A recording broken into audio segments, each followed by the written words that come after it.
Everyone. Good morning, good morning, good morning. I hope you guys are all having a great day. I'm watching this girl on YouTube. She has a channel called Binged. I really like it a lot. I don't know if you guys know this about me, but I am obsessed with true crime. I love watching it 24/7, 7 days a week. Just making sure not get any boogies. And I'm going to show you another place I really like is this channel called Misery Machine. The Misery Machine. Okay. Mom's new man fatally whips baby with Xbox controller. Like, what the actual fuck? So I love watching true crime. I wanted to show you guys that baby Jetta, she's doing a lot better. She's sleeping with me up here on the bed.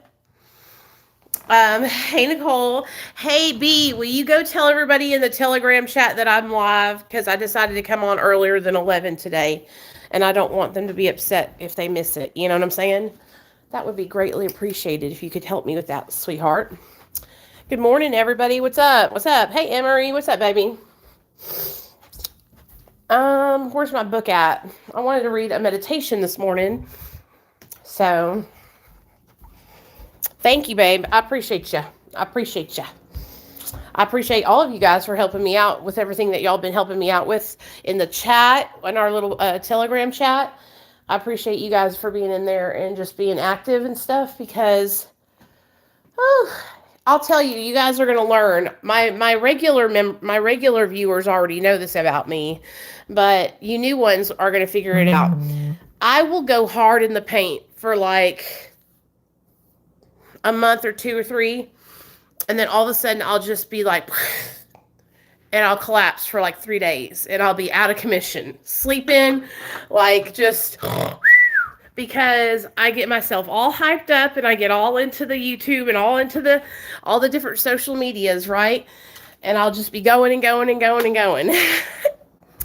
And then I'll be like, I can't take it no more. And I just die. So I just thought I would let you all know that if you stick around long enough to figure it out, you'll see, you'll learn of my crashing and burning. Hey, Steph. Hey, Sherry. What's up? Oh, hold on. Let me get y'all in my thingamajigger there. Oh, tomorrow I get to go get my teeth fixed. Super excited about that. Okay. Yeah, so don't worry if I go missing for a couple of days, or if it's like a week and we've just been going and then all of a sudden I don't come on for a day. I'm okay. I'm sober. I don't have an off button. Like, I'm really bad. I'm trying to learn to have more balance in my life. And don't worry, I'm taking a shower today. We're going to get out of this t-shirt that I've been in for 2 days. I'm a normal person. Like, I don't dress up or I don't try to put on a show or be something that I'm not. Like, if I've been in my bed and I've been wearing my pajamas for 2 days, y'all are going to see me in my pajamas for 2 days. You know what I'm saying? I'm really, like, I struggle with finding balance in my life. And so, like, the balance between, like, social media and like house chores, and it's just something I've been struggling with ever since I started social media. And yeah, I just struggle with it bad. So good job, Nicole. Proud of you. So we struggled together, y'all. Okay, so yesterday was Valentine's Day. No, yesterday was the day after Valentine's Day. Today's the 16th. So I'm going to do it by the date. So we'll see what it says for today's date on the meditation. Life is a struggle every day. Okay, so here's what the meditation says for this morning for February 16th, okay? Okay. One drink or drug started a train of thought that became an obsession, and from then on, we couldn't stop drinking or using. We developed a mental compulsion to keep drinking and getting high until we got good and fucked up. People generally make two mistakes about addiction. One mistake is that it can be cured by physical treatment only. The other mistake is that it can be cured by willpower only. Most addicts and alcoholics have tried both of these ways and have found that they don't work. But we have found a way to arrest alcoholism and addiction. Have I gotten over my obsession to use or drink? Meditation for the day. I will try to be unruffled no matter what happens. I will keep my emotions in check, although others about me are letting theirs go. Ooh, this is a good one, y'all. We should have read this last night and the night before. Let's read that again. I will try to be unruffled no matter what happens. I will keep my emotions in check, although others about me are letting theirs go. I will keep calm in the face of disturbance, keep that deep inner calm through all the experiences of the day.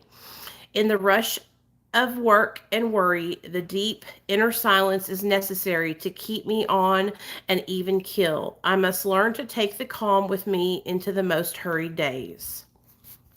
So, I'm calm today, y'all. There ain't nothing that anybody can say or do that's going to get me out of pocket today. I'm on my act right today. Y'all hear me? I'm on my act right.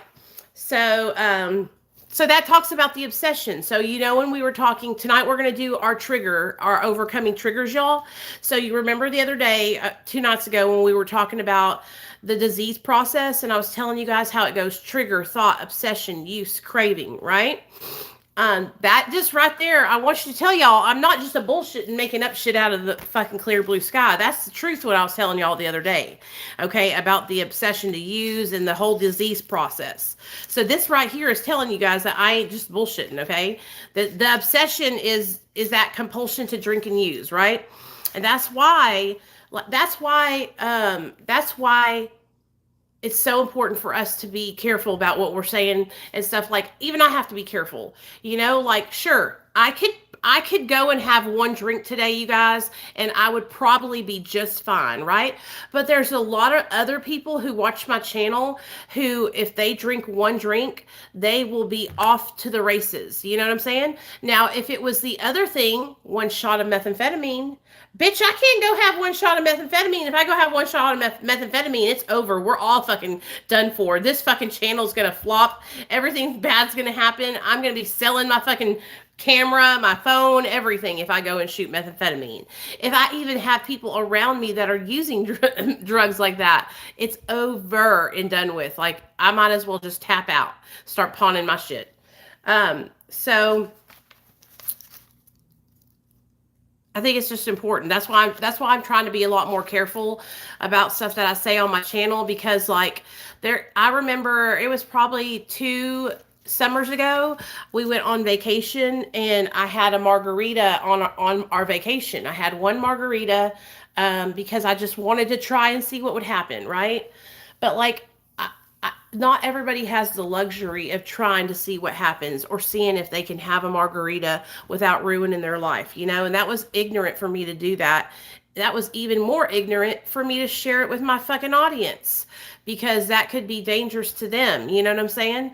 And so I will never do that again. Like, I have learned my lesson that from seeing other people do things, that just because you can do it one time doesn't mean that the next time will be okay, and doesn't mean that the next time will be okay, And so to me, it's like this: why tempt it? Why tempt fate, right?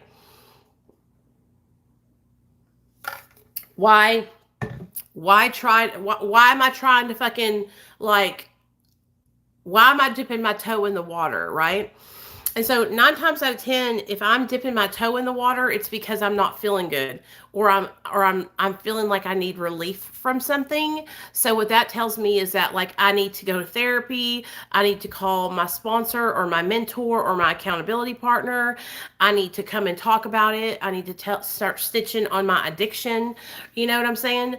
Yeah, so Teresa, alcoholism is her thing, right? So my first drug of choice would have been alcohol, but what happened to me is, after I used other substances, those trumped alcohol for me. Do you know what I'm saying? And so my first choice would always be drugs. Always. But if I know in myself, if I couldn't get anything else, and I was desperate to get fucked up, I would go to alcohol.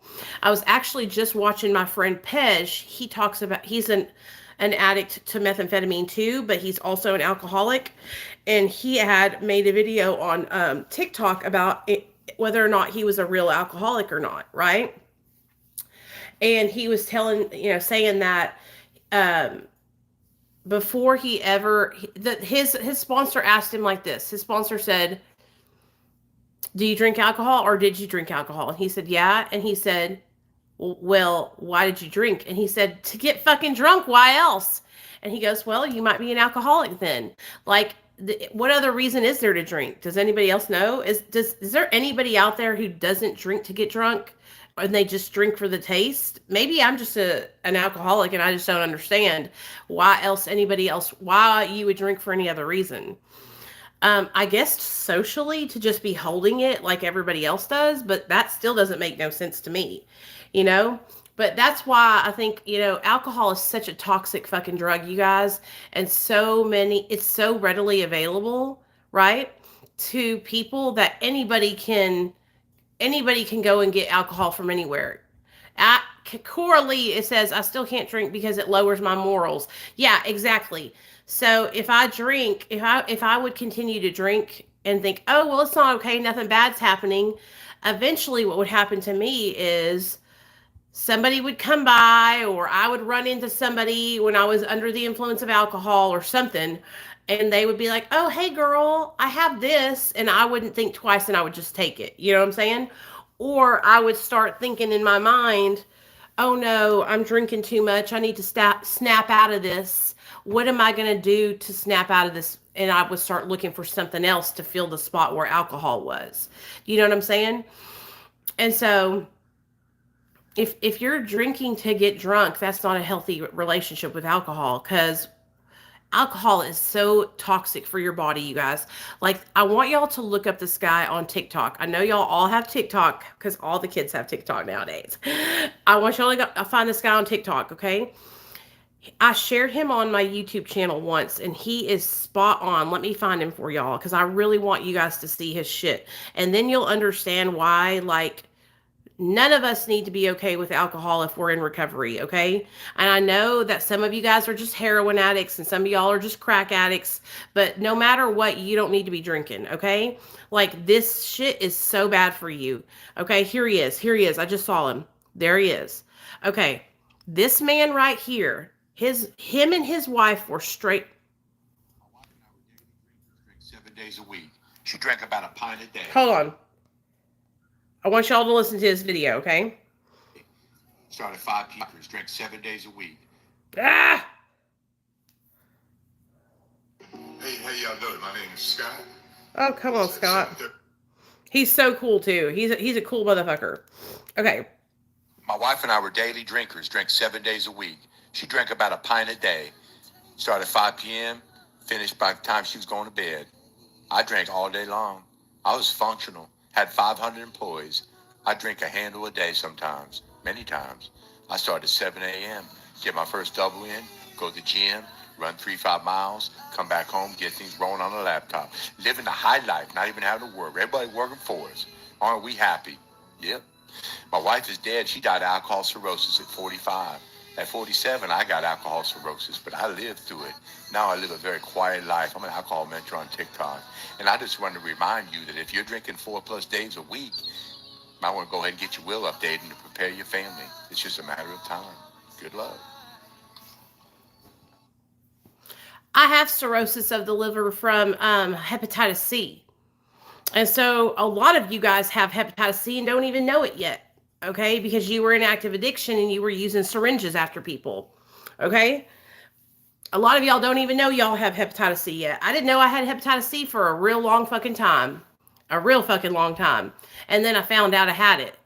Okay? And that shit fucks your fucking liver up too. So just drinking a couple nights a week because you're having fun with your friends can end you up with cirrhosis of the liver and dead by 45. I'm only 41. I'll be 41 March 8th. That's 4 more years. I could have been kicking the bucket. Okay? Like, that is some serious ass shit. Alcohol is toxic as fuck. Nobody should want to drink alcohol. Nobody should want to. It's fucking horrible for you. Why do you think it's legal? It's called natural selection. It's called survival of the fittest, okay? That's why it's legal, because the government wants y'all to drink y'all's asses to death, so that way they ain't got to worry about fucking doing all this shit for people no more. Do you know what I'm saying? Alcohol is so fucking toxic. And so alcohol, methamphetamine, crack cocaine, we know the hard drugs are toxic. Like, I don't even have to talk about that shit, but I just feel like there's just like acceptance of alcohol because it's legal, and I want you guys to understand, like, I went through this period in my sobriety too, where I thought, well, I can drink alcohol. I'm not an alcoholic. I was a meth addict. I shot meth, right? I shot heroin, I shot oxys, I shot cocaine, right? I don't need to, it's okay. I can drink alcohol, right? I want y'all to know that. Like, I struggled with that hardcore because I was looking for something outside of myself to make me feel better. Okay. And that's what it always comes down to, is that we are struggling within ourselves. We're depressed. We're anxious. We're not seeing, maybe you have really bad anxiety or depression and you haven't been to your doctor to get your mental health in check. Maybe you have a doctor that looks at you and says, well, I'm sorry, you're an addict and I can't treat you for this, that, and the third. Then go find another doctor and get a second opinion. Okay. Like, believe me, I know I have been through everything you guys can imagine. I went to my doctor, cried my eyes out. Please help me with my weight. Please help me with my ADHD. The first things out of his mouth was, well, you have a history of addiction, so I can't use da-da-da-da-da. I don't care what you can't use. Use what you can use, motherfucker. You're the doctor. I need help. I don't care if I used drugs 8 years ago. I need help now with my fucking mental health. So I understand, okay? I'm going to the doctor and getting sent away because you have a past history of addiction, and so they don't really know what to do with you.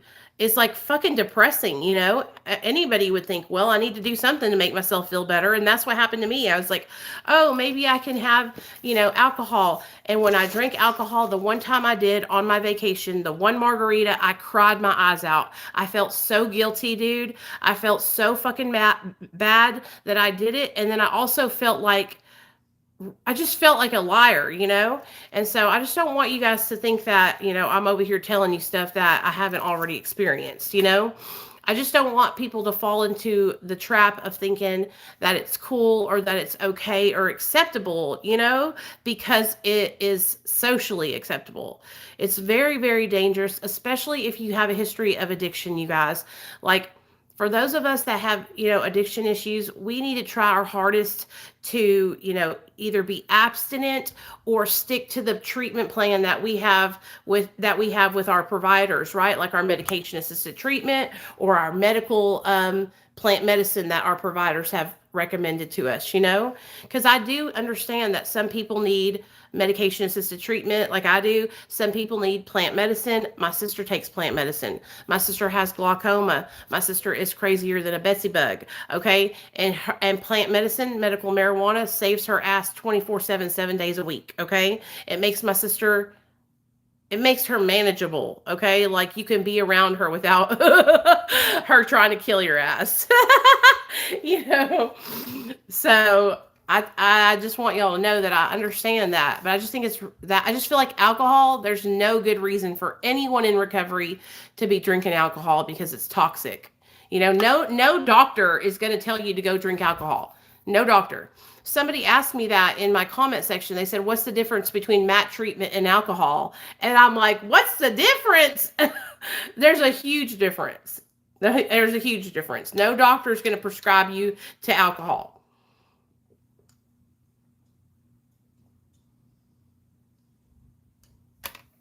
Hey, that's okay. After the storm, listen to me, okay? They will give you, we are all just looking for something to replace the other stuff we used to use. Exactly. Look at me. Hello, food. I used to use methamphetamine and food came sliding in there. And now I'm miserable and trying to get that into check. Let me just tell you guys, it's a nonstop fucking circle jerk with like trying to find something to make us feel good. You know what I mean? What we have to realize is that we have to be able to feel good without something else, you know? And it's hard, man. It takes a lot of hard work. I'm still trying to learn how to feel good without something. You know what I mean? I take my caffeine pills like they're going out of style. Okay? Caffeine, oh, mwah, I make a love to you, caffeine. I love you. I can't live a day without you. You know, I love caffeine. It keeps me alive. It keeps me awake. It helps me get energy. It literally is like my methamphetamine replacement. You know? You know, like and listen, like I love my life today. I have no issues in my life today as far as like my family, me and my husband get along real good. My little boy's doing good in school. Um, I just feel insecure and I want to do better. You know what I mean? Like I always think, am I doing enough for my son? Am I good enough? Am I smart enough? I'm always down on myself. And that's just something I have to work on to be better about, you know? I know that I can improve my diet. I know that I could be more active. You know what I mean? I know that I could, keep a cleaner house or keep things more organized. My house is pretty clean for the most part. But do you know what I'm saying? Like I'm always I'm always thinking I'm not good enough. I don't know why I'm so bad about that. I'm sure you guys struggle with the same thing, but I'm constantly downing on myself and thinking that I'm just not good enough. I'm not meeting the expectation that I have for myself, because my expectation for myself is so fucking high, dude. It's like sometimes I wonder if anybody would be able to meet the expectation that I have for myself, you know? What is your take on addicts smoking weed on the regular? DJ Charmstrong, I feel like if somebody is like totally smoking weed 24/7, 7 days a week, then that's just another way of checking out of life. We talked about this when y'all, maybe a week or two ago, we talked about how California sober is a disciplined sober. It's not just people smoking blunts every day, getting high and stoned out of their minds. That is not what California sober is. California sober is disciplined medical marijuana intake. It's where a person is like using it for their mental health, you know, and it's just not like, hey, you want to smoke a blunt? That's not that's not sobriety, okay? That's staying stoned all day long. Sobriety is disciplined intake of that medication and using it as such. You know what I'm saying? Just like California sober also incorporates psychedelics, and people use psychedelics to help them broaden their spirituality and their mental health. Do you understand what I'm saying? Smoking weed 24/7, staying blunted out of your mind is just the same as shooting methamphetamine. You're literally checking out of life. Like that's not being connected. And the whole reason why we're supposed to be in recovery and sober is to be present. So if we're using medical marijuana to escape and not be present, I mean, are we really being sober? You know what I'm saying? I don't smoke weed. Like I said, my sister uses medical marijuana. My sister works for a dispensary. Now, if you asked me if my sister's marijuana use was recovery, no. My sister doesn't. She is out there stoned out of her mind, eating edibles 24/7, 7 days a week. My sister is stoned through her whole life. But I'm telling you right now, my sister needs to be stoned, okay? My sister has very, very, very, very extreme mental health problems, you guys. And do I believe that my sister's sober? No, not at all. Do I believe that she's trying to be sober or anything? No, not at all. I believe that she's trying to maintain her life and not kill somebody and have a good quality of life. And that helps her to have a good quality of life. She's not like me. Because of medical marijuana, it helped her to stop shooting meth, because we shot meth together, me and my sister. So she got off of methamphetamine, which I'm so proud of her for doing. But now she has just taken her addiction from methamphetamine and transferred it into marijuana. You know what I mean? Just like, and listen, people can say the same thing about me. Like, my addiction to drugs transferred into food, but I'm well aware of that, and I'm really working hard on trying to eat healthy, drink plenty of water. For me, it's about not binging at night, and that is where I developed like a really hardcore eating disorder where I was like not eating at all during the day for most of my sobriety and then binging at night. And I thought I was doing the right thing. I thought I'm only eating 1 meal a day, you know? I'm only eating 1 meal a day. This is what I'm supposed to be doing. This is going to help me lose weight. Well, it didn't, and it made me gain so much weight. So if you find yourself in the same position I was, and you're a woman and you're only eating 1 meal a day, and then you find yourself binging at night, like, you're in for a fucking rude awakening, dude, because that shit fucking sucks. It's good. You're going to end up like me.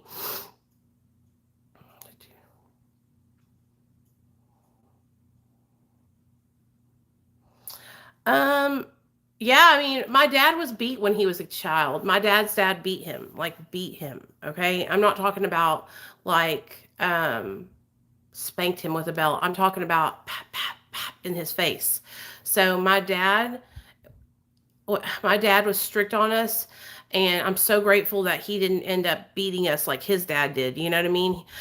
My dad is such an amazing man. Y'all will see him. He comes on my channel whenever I go down to my mom and dad's house for like Christmas and shit like that. He's really funny. Y'all love him. But he was raised in like a really strict Catholic schooling. And so at the Catholic school that he was in, they would like slap their fingers with rulers if they acted up. And they would put him in the trash can, like literally put you in the trash can with this dunce cap thing on your head.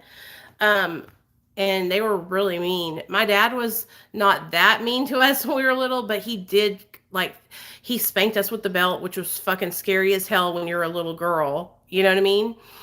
And he was real strict about the way he looked, his working out and stuff. And so when me and my sisters were little, we would always see my dad, like, he was really self-conscious about his weight. And so my husband's here, I think. Hold on. He was really self-conscious about his weight, so he would talk about it all the time. Like, I'm so fat, da da da da da. And so when you're a little girl growing up, and you hear your dad talking about being fat all the time, then you start thinking, am I fat? You know what I'm saying? And I think that just kind of like rubbed off on me and my sisters. Is my sister okay? Yeah, my sister's okay. She uses medical marijuana. She has her own card. Y'all, here in Arkansas, you have to have a card to have marijuana legally. And so my sister has a card to smoke legally. She smokes because my sister has really, really, really bad bipolar disorder.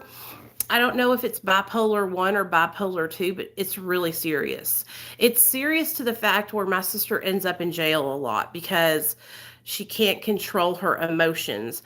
But since she has been on this weed journey, she has not been to jail at all. Like, that's why I tell you all the stories about when I went to prison and stuff. Like, everybody in the jail knew who I was. Oh, stoned means smoking a lot of weed, not stoned like this. Sorry about that. I did not mean to confuse you. I didn't realize stoned as in the weed is stoned. You know, like that. Sorry about that.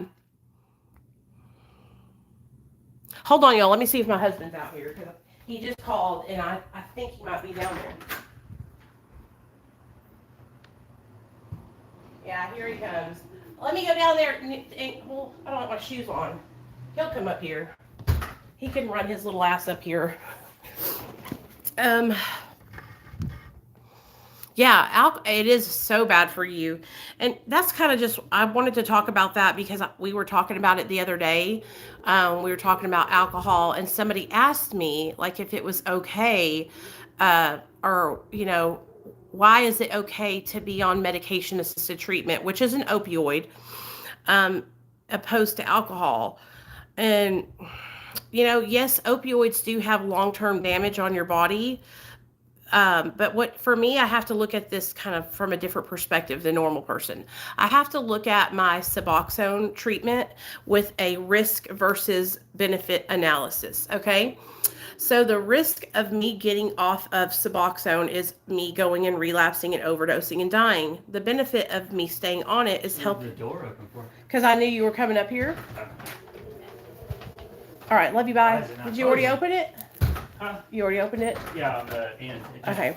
The It's risk. gotten a lot colder though. That's for sure. Yeah, I know. I just stepped out there. I couldn't believe it. The benefit of me staying on it is it helping me to stay sober and not relapse, right? I don't think that's like even comparable. There's a coat over there too. Is it the? I want the sleeveless one. Is it gray? No, it's the. It might be under. Are you talking about your vest? Yeah. It's on the little hangy thing over here. No, it's here. Okay. Look at my husband, how cute he looks with his little ponytail up. He has his little ponytail, sexy little redheaded ginger. I hear it all day. You don't We have to love tell you, me. Ginger Snap. We love you. Love you too. Paco's okay. He already went poo-poo. I took him down. So anyway, I don't know what I was saying. My husband distracted me with his sexiness.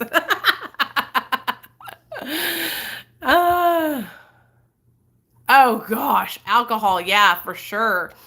Whenever I used to be a heavy drinker, you guys, I used to be a heavy drinker when I was young, up until I was like 21. But when I turned 21, I was like, fuck alcohol.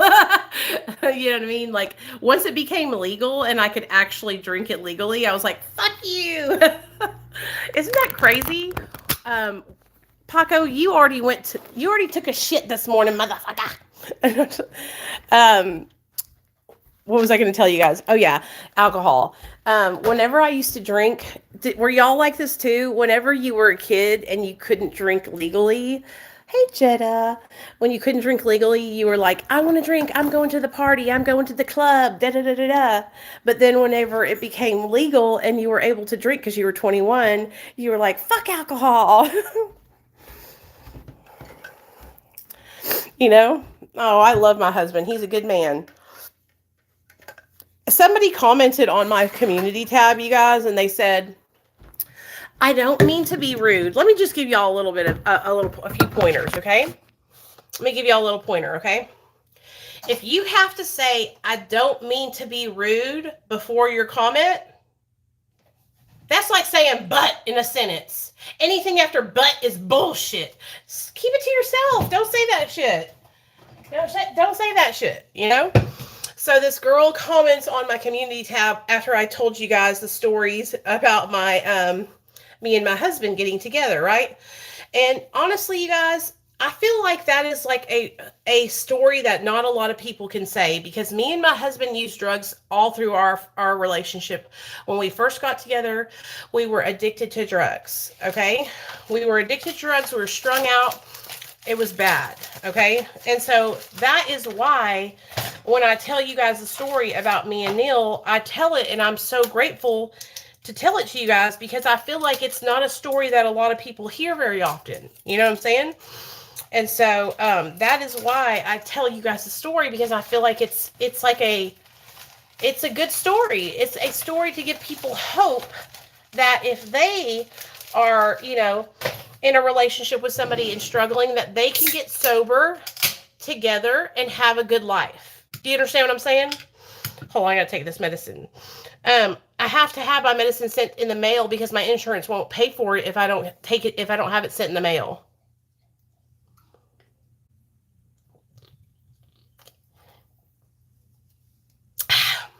My husband works for the government now.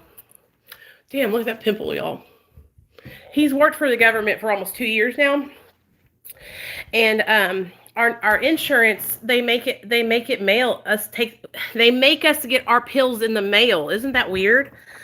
And so like now I have to get my Lexapro and my Wellbutrin in the mail instead of at the pharmacy. But whatever, whatever's clever.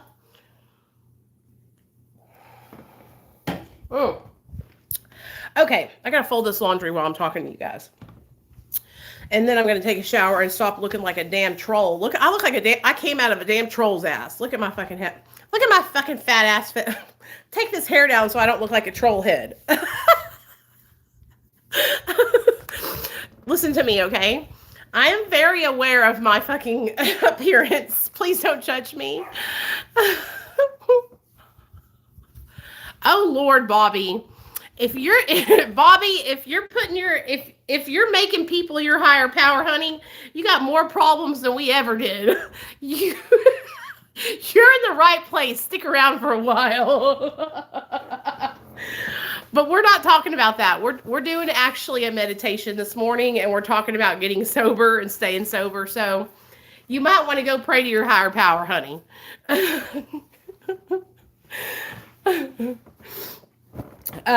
Anyway, you just made me laugh. Thank you for that this morning. Some people are crazy as a Betsy bug. So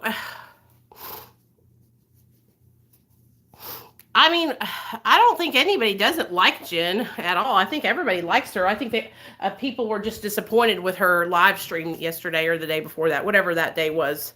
I don't think she's a bad person. I just think that I think that she cares about somebody and it's easy to be manipulated by that person. That's all I have to say about that. I do not want to talk about that today, y'all. I really, really don't. So let's not focus on that, okay?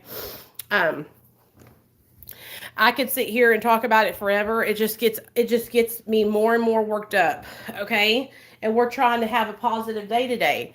All right? Am I on maintenance? Nicole, am I on maintenance? Yes, I'm on Suboxone.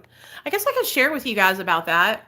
Okay? So our meditation this morning, you guys, was about the obsession to use, okay? If y'all were not here for the reading, it was about the obsession to use, and it also talked about how when we use, what happens is we cannot just stop using with our willpower, and we cannot just stop using, like there's no cure for our addiction or our alcoholism, okay? Hold on, I got to go rescue my dog because she's trying to walk, and y'all know she's blind. Let me go get her because she wants to come be with us. Look at her. Trying to crawl off the bed over here. Girl, what you doing trying to crawl off the bed over here? You're going to get hurt like that. Come on. Let me get your bed. Come and lay down in my bed. In the bed on the ground. Oh. There you go. Oh, hold on, baby. Hold on. Okay. So, there we go. I got her all in her little bed on the ground so she's safe. So that's what our meditation was about this morning, was the obsession to use, and how we can't just stop because of our willpower, and that there's no cure for addiction or alcoholism, okay?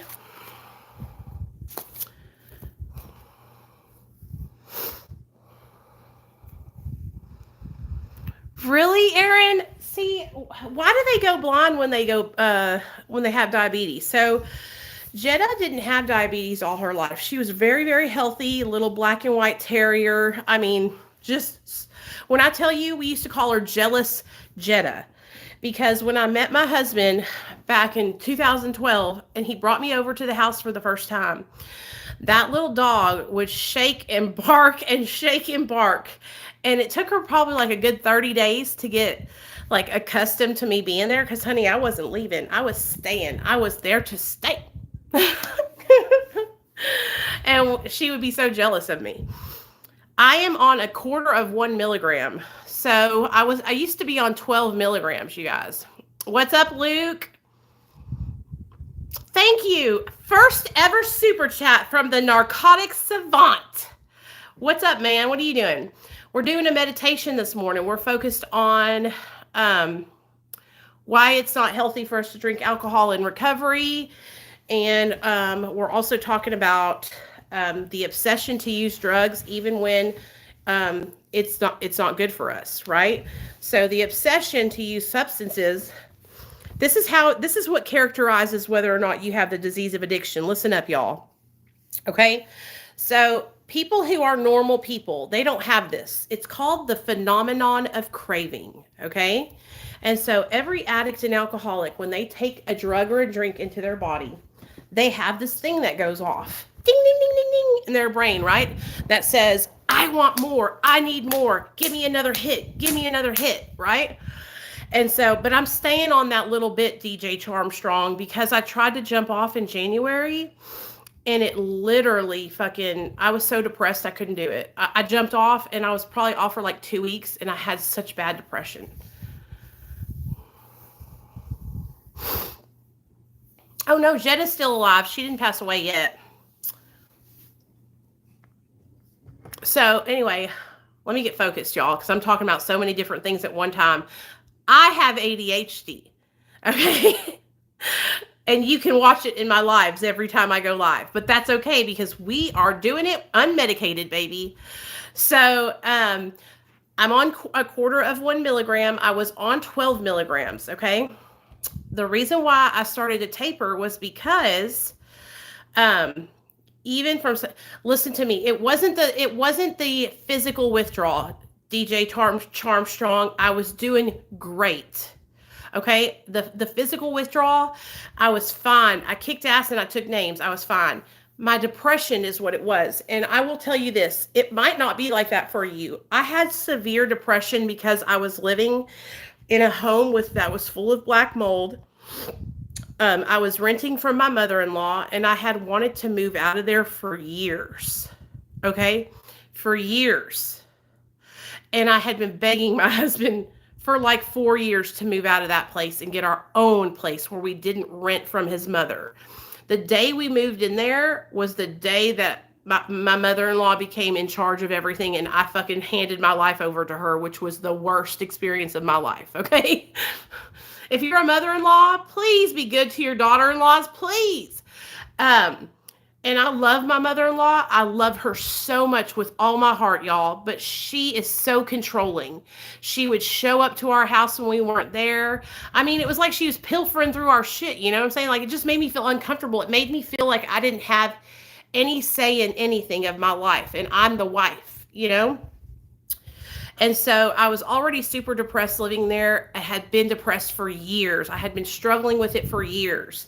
And so I finally decided I was going to get off the subs, and it just wasn't a good time for me. Now that I'm in my own place and I'm comfortable and I'm happy, I could probably do it now and be in a better place. But this is my plan.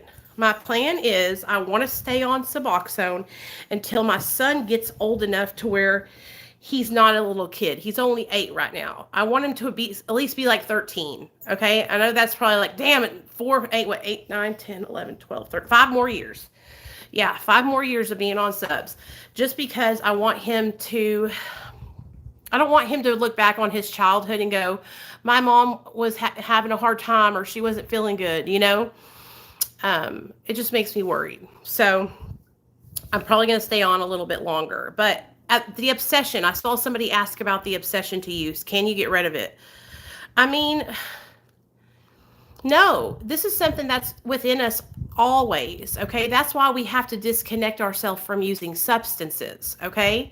So if we disconnect ourselves from using substances, yes, but the obsession can come up in other areas of our life, as you guys have seen with me with food and sugar, okay? As you see with other people with exercising, that can become an addiction and an obsession.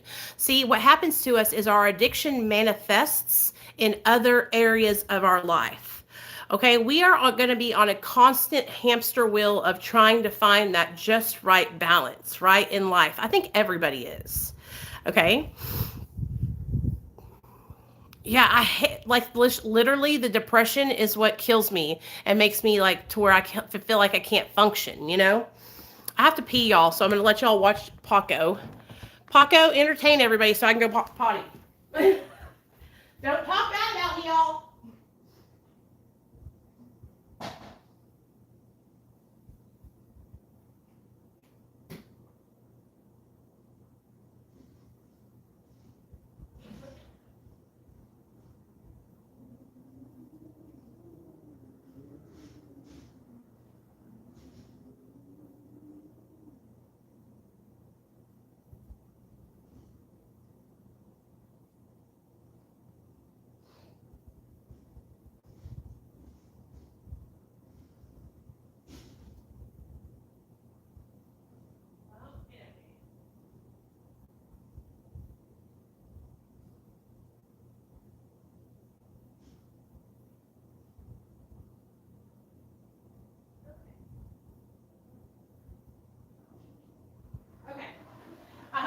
Paco entertained y'all. I gotta grab my other, oh yeah, I already got it, good. Okay, I have to grab my other phone because I'm supposed to be posting content for my job. Say hi, Paco. That's my co-host. His name is Paco Garcia Juarez Julio Iglesias. I'm half Mexican, so y'all don't be tripping, okay? I'm just being silly. I call it Coke. I don't say pop or soda. That's a Mountain Dew. This is, listen to me. This is hillbilly coffee, okay? Don't y'all already know? Get the hell out of here. I live in Arkansas, damn it. Cheers.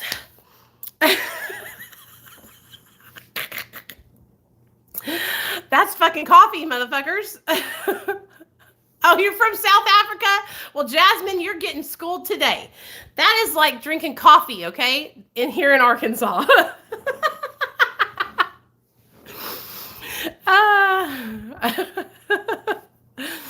Oh, my little baby. He's a good little dog. So, okay, back to the obsession, okay, guys? Right, Paco? Back to the obsession. Say, Paco says, I have an obsession. I have an obsession with sexy dogs. Sexy bitches. Huh, Pocky? He does, Emery? Okay. Yeah, so I used to hate Mountain Dew, but my husband drinks it, and so I became addicted. Now, I will tell you guys something, okay? My boobies are sweating. I'm sorry. I will tell y'all something about Mountain Dew. When I was a tweaker in my active addiction, dude, we drink Mountain Dew 24/7, 7 days a week. Okay, like that was my water. That was my source of fucking H2O. Okay, like isn't that crazy? And that's probably why my teeth are going bad too.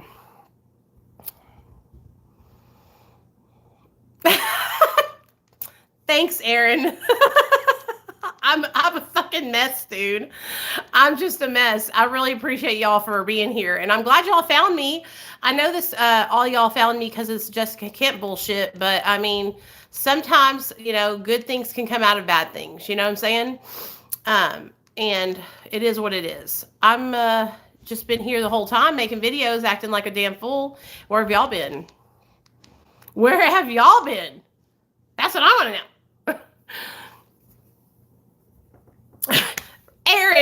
Aaron says use a straw so it doesn't touch your teeth. Baby girl, I think you're a girl. Are you a girl or a guy? I think you're a guy. I don't know.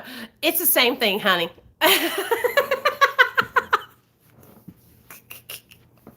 Oh, God. Okay, back to the obsession. Listen up. Class is in session, motherfuckers. So, okay, so about the obsession to use. Okay, okay, so if you're a girl, okay, if you're a real drug addict, okay, and there's a difference, okay. Hey, I love Tiffany. What's Tiffany been doing? Did she make a video about me or something?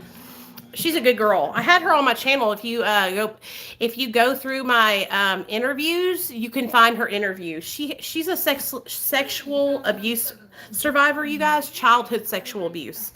Her dad actually raped her from the time she was like, her stepdad, excuse me, from the time she was like 4 until she was like 12 or 13 or 14, something like that. It was bad. And it got so bad that like she thought it was a positive thing, you know, so she would like talk to her brother about it and stuff. She's just a real good girl, y'all. She really is very, very transparent about something that is so hard to talk about. Okay, we're gonna listen to some old school DMX. Okay, she's really transparent about some stuff that's like really, really hard for people to talk about, you know?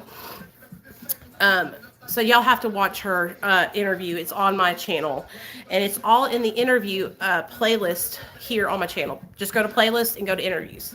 But back to the obsession of addiction. So there's a difference between a person who is an addict, like a real drug addict, alcoholic, and a person who abuses substances. Okay, there's a difference, all right? And the difference is the the phenomenon of craving, okay? It's the way our brain operates is the difference, okay? A person who abused substances, let's say they drank alcohol and they got a fucking ticket for drinking and driving. And they go, oh my God, I just got a ticket for drinking and driving.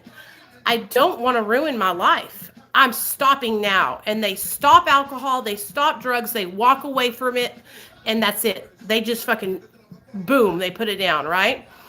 It's not like that for somebody who truly has the disease of alcoholism or the disease of addiction, okay?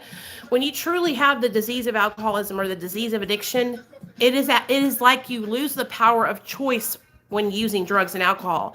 It's as if the drugs and the alcohol are choosing you. You don't get to choose them. They choose you. They make the decisions. You have lost the fucking power. You want to get sober with everything in your might. You want to stop using. You know it's ruining your life. But your body and your mind are on autopilot and they just go to get that substance. Do you understand what I'm saying? And so a lot of people will say things like, oh, addiction is a choice. It's not a disease, right? This is what I will tell you guys. For a lot of people, the first time they use is when they first make that first choice to use. But addiction is a person becomes addicted and chooses to take drugs, right, the first time because of their surroundings and what they've grown up in and what they've lived in, what their life is like, what their childhood was like. So let's say, for instance, would you truly say that a person whose mom and dad manufactured methamphetamine and used methamphetamine ever since they were a little kid, would you really say that that person had a choice on whether or not they were going to become a drug addict or an alcoholic? If they literally grew up around addiction and drugs all their life, it was literally burned into their soul as a child. Would we really say that that was them making that conscious choice, or was that just the way they were raised? You know what I'm saying?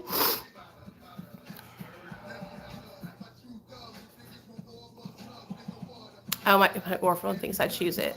You have to really wanting to use uppers for some reason, and I've never used drugs like that, just alcohol. Yeah.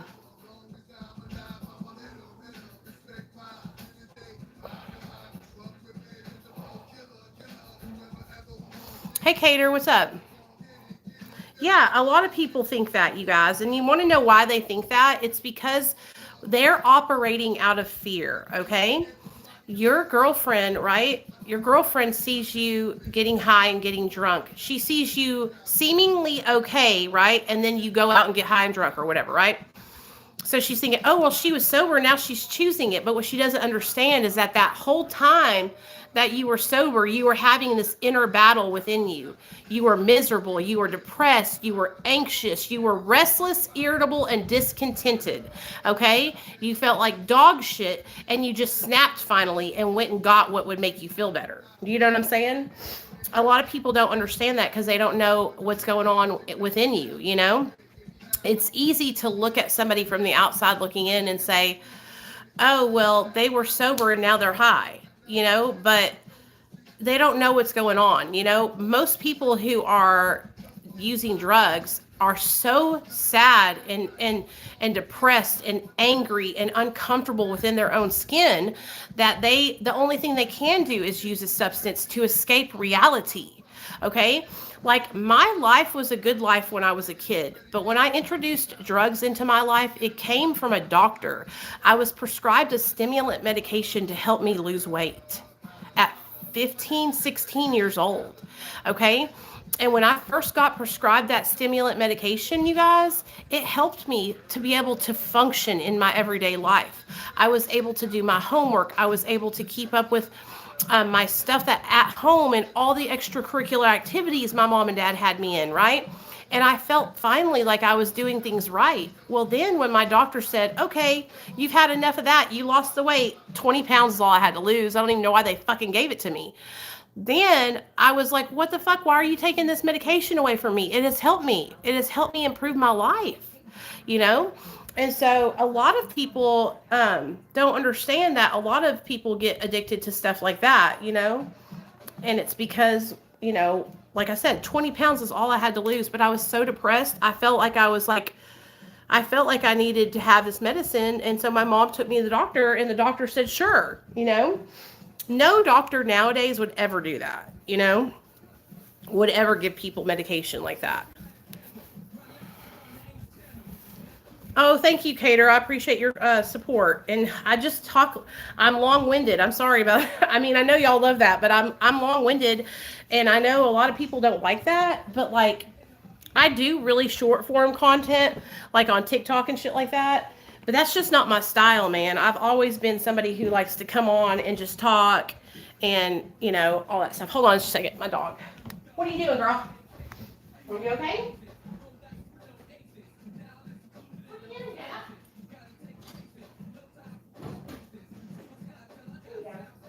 Okay.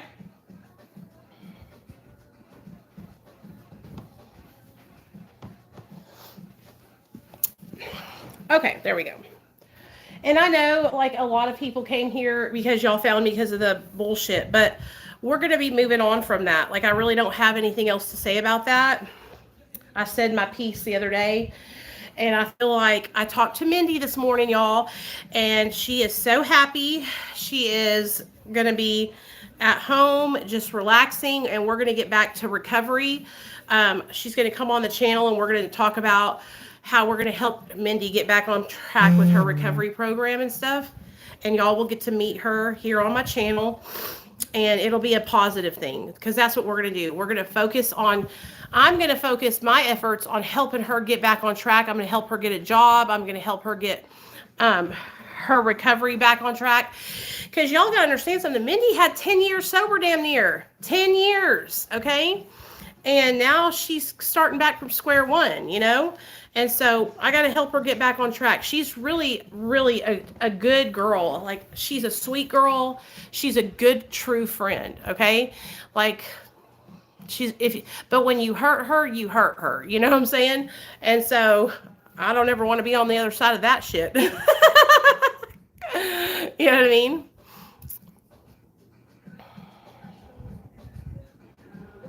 How can I not understand one, do the other? Confession, I feel that way when people drink drugs around me. They don't understand. You don't understand, and you're afraid, but I'm exactly the same way as them with food. I know, listen to me. It's because food is acceptable, and it's something that we have to eat, have to have food to live, right? And so it's easy to say, like, how could you do this to yourself with drugs, but then be on the other end of thing and be gluttonous and be shoveling food into our mouth and killing ourselves and be on stroke level, you know? Yeah, this is a no BS place for y'all.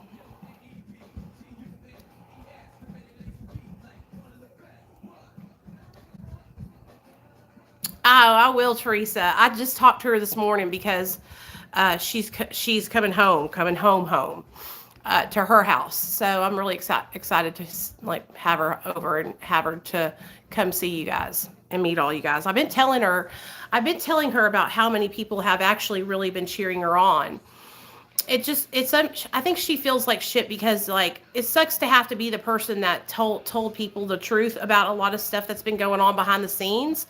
And so I think that just makes her feel kind of shitty. You know, that's why she took her videos down and stuff, because she doesn't want to keep reliving it over and over and over again. She wants to move on from this. She doesn't want to be known as Mindy, the girl who exposed Jessica Kent. You know what I'm saying? She wants to move forward from it, which I totally understand, because it was kind of getting it was getting to be a lot, you know, for everybody, I think. So, but anyway, I got to fold this laundry, you guys, because I'm never going to get it done talking to y'all. And I need to post for my clients or they're going to fire me. So I'm going to go and do this tonight. Let me take a shower and everything, and I'll jump on live before I go pick Nate up at school. I'll post a time in the community tab if y'all want to come hang out with me and chill with me until I have to go get Nate. So let me get this folded, and then let me get a shower and everything, okay? And then we'll go live and talk shit, okay? But tonight at 6 p.m. Central Standard Time, I'll be live, and we'll be doing nothing but triggers and how to overcome them, Okay? So for those of you guys that don't know, this is something for y'all. I was addicted to shooting drugs, and so was my husband. Our dog is diabetic. We have to have syringes in our home. Okay? We have to give our dog diabetes shots, insulin shots. So me and my husband both have been able to overcome our addiction to shooting drugs. I mean, look at my arms, baby. They're as clean as a whistle. Okay? So if I can overcome that addiction to the needle, then you can overcome any trigger in your life. Okay? And when I tell you, I used to have to go shit diarrhea when I saw a syringe. Do y'all know what I'm saying? You know when somebody brings the drugs around and your stomach starts getting all queasy?